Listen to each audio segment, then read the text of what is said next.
Okay, here I'd like to touch a bit on incomplete similarity. Okay, so far you've learned about getting complete similarity from the dimensional analysis.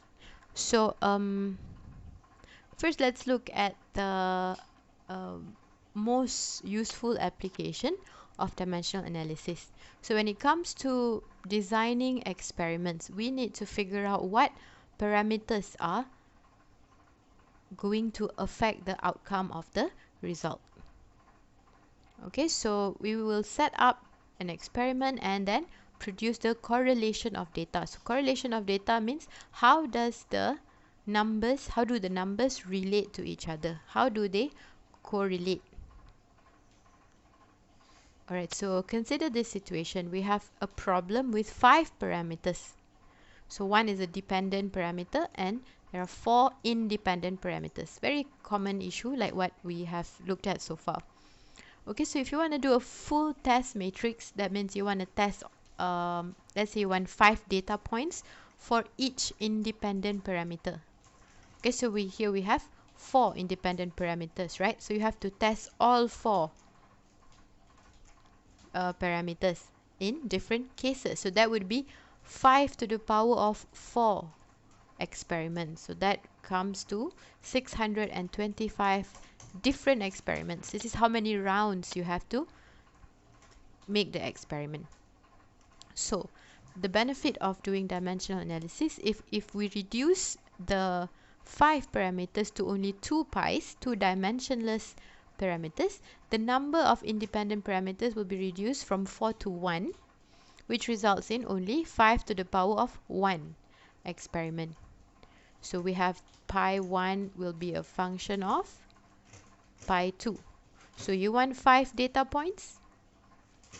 That means you just have to do 5 experiments. Okay, and we have pi 2 ABCDE. That will give you pi 1 ABCDE. And then from those you can get your you get more information on the dependent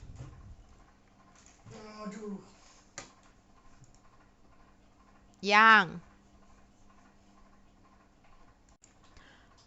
Okay, so if we can reduce the 5 parameters to only 2 dimensionless parameters, 2 pi's, the number of independent parameter will be reduced from 4 to 1. Okay, so you'll have pi 1 is a function of pi 2, which results in only 5 experiments because it's 5 to the power of 1. Yeah, we take this number, 5 to the power of 1, because 5 from 5 data points that we want to see. So that's 5 experiments versus 625.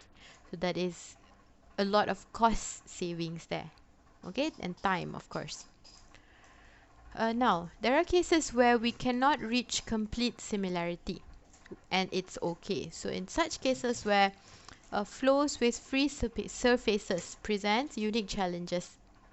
Okay, for example, if you want to simulate this large dam on a river.